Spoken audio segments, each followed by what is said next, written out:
quelles sont les roches qu'on peut trouver sur la plage à Matane en plein hiver. Ça y est, je suis à ma plage préférée où j'adore aller chercher des galets qui ont fait plus que 1000 km pour certains. Donc il y a une grande variété de roches ici qui sont représentées. Mais là, il y a encore beaucoup de neige. C'est le parcours du combattant pour arriver à la plage. Mais je vais aller voir s'il y a de la roche qui apparaît quand même grâce au vent qui balaye la neige. Waouh! Ouais, là-bas, je pense que il y a des gens qui ont marché en raquette ici. C'est sûr que ça aide, mais la neige est quand même très tassée. Et puis, il y a de la roche! Sans blague! Ah, ça va être plus rapide que je pensais. Je pensais que j'allais être obligée d'attendre le mois de mai. Mais non! Non! Enfin! Ah bah, je vais aller chercher mes sacs. Et je vais aller échantillonner ça. C'est des petits galets quand même, pas très très gros. Mais ça peut être sympa quand même de déterminer quelles sont les roches qu'on peut trouver sur la plage à Matane en plein hiver. Et on voit là-bas, c'est la banquise. Toute la glace qui se trouve sur le fleuve.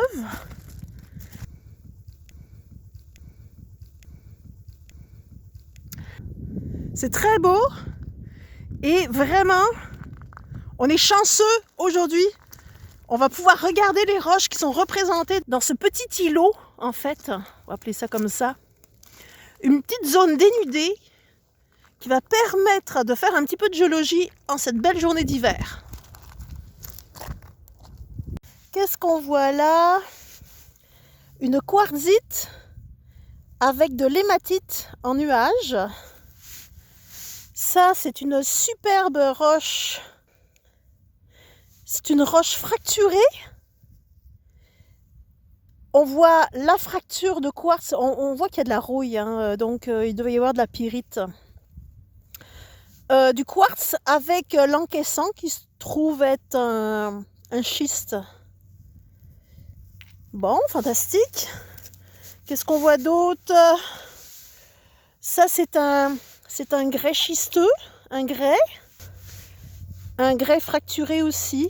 Alors, ça, c'est un grès typique.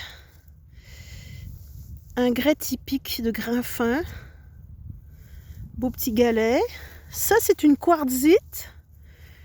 Elle n'a pas... Oh, on voit des petits grains rouges à l'intérieur, des petits grains d'hématite. Alors ça, c'est une roche vraiment typique de la région de Matane. On peut en trouver ailleurs, mais franchement, autour de Matane, il y a des roches comme ça de quartzite qui se trouvent dans le bassin versant, en fait. Donc ces roches-là sont apportées par les cours d'eau et se retrouvent sur les plages à côté de Matane. Ça, belle petite roche de quartz avec des morceaux d'encaissant qui se trouvent être des roches d'origine argileuse, une argilite, un schiste. Ah, belle petite roche verdâtre. Alors, est-ce qu'il y a de la chlorite? Est-ce qu'il y a d'autres choses? Ah, waouh! Ça va être... Ah, waouh! Ça va être une belle pierre à mettre dans le tumbler. Très belle. Des beaux petits quartz blancs.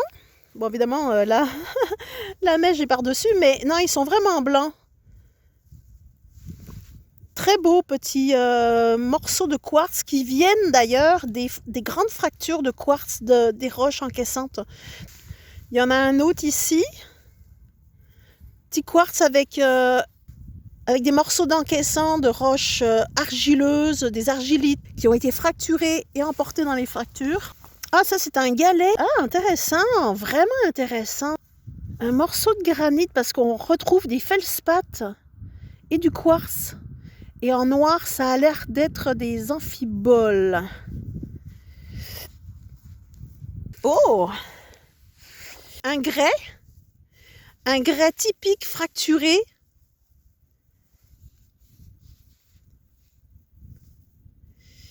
Ouais, un grès fracturé comme beaucoup de roches dans la région. Ah oui, ça c'est vraiment intéressant. Waouh! Elle est gelée un petit peu, on voit pas très bien, mais il y a du rouge. Beaucoup de rouge à l'intérieur. Puis ce qui est jaune, jaune verdâtre, c'est vraiment bizarre. On dirait des morceaux de quartz ou... Ah, c'est vraiment intéressant. Belle roche fracturée, donc une veine de quartz avec des morceaux d'encaissant de style grès très très fin, argilite.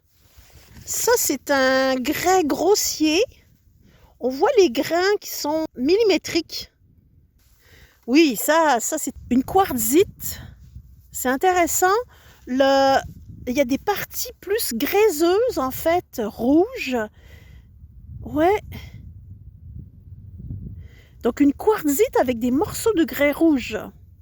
Oh, un beau conglomérat. Ouais, j'en avais déjà comme ça des conglomérats dans ma collection. Tu peux le voir avec la vidéo que je mets en lien. Ça ressemble à ça. Beau conglomérat avec des fragments polygéniques, c'est-à-dire des fragments d'origine différente. On voit du grès, on voit des argilites. Et puis les fragments sont quand même assez grossiers, plusieurs centimètres.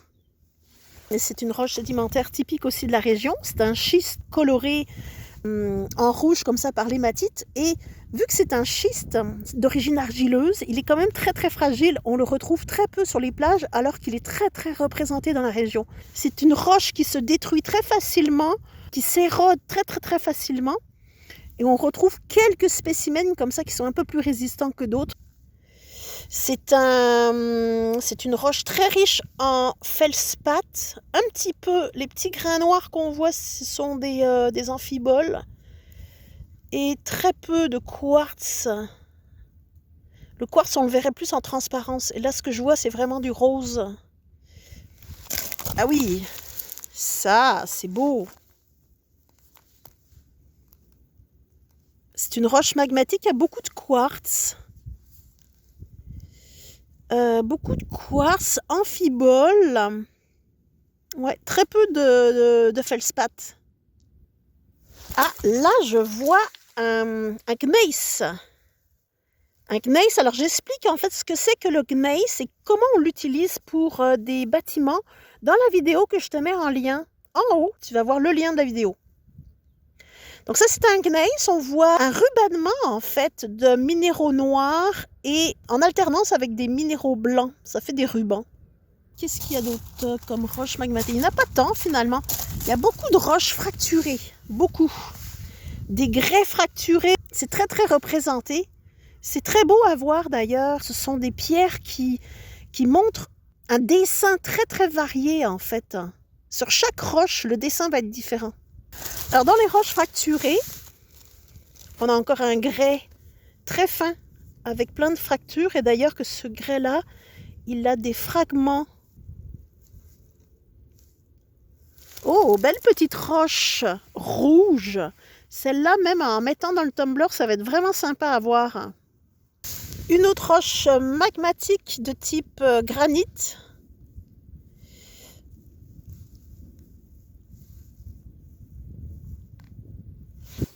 Un quartz avec des petits fragments de roche encaissante à l'intérieur. Une petite roche verte. Alors je me demande toujours si c'est de la chlorite qui est très représentée ou s'il y a des épidotes ou d'autres minéraux verts comme ça. Je ne sais pas trop finalement.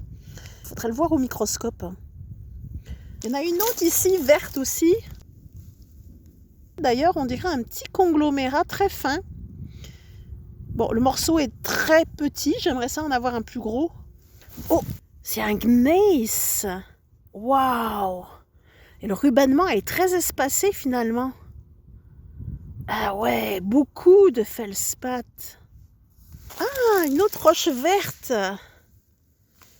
On dirait un grès, un petit grès vert, très très très très très fin. Bon, il y en a un autre ici. Ils sont durs à retrouver en fait sur les plages. Ouais, lui il est beau. Ah, puis il y en a un autre ici. Moi j'aime bien quand ce sont des roches avec des couleurs comme ça. ça crée des alternances, des contrastes. C'est très beau à voir. On est quand même en plein hiver, faut pas l'oublier.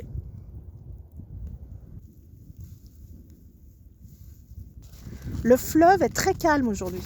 Ah oui, ça c'est typique des greffins qui sont rouges avec des veines de quartz. C'est très joli à voir. Du grès fracturé aussi. Un greffin. Alors je te laisse sur ce paysage grandiose du fleuve Saint-Laurent, dans toute sa splendeur, au calme, tranquille, reposé en fait. Je suis Anne-Sophie, géologue depuis plus de 20 ans au Québec, et abonne-toi à ma chaîne pour en savoir plus sur les roches, terre et trésors. Donc ici le fleuve Saint-Laurent à Matane, il regorge de richesses, de petits trésors, et merci de m'avoir suivi jusqu'au bout, et à très bientôt pour d'autres aventures minérales.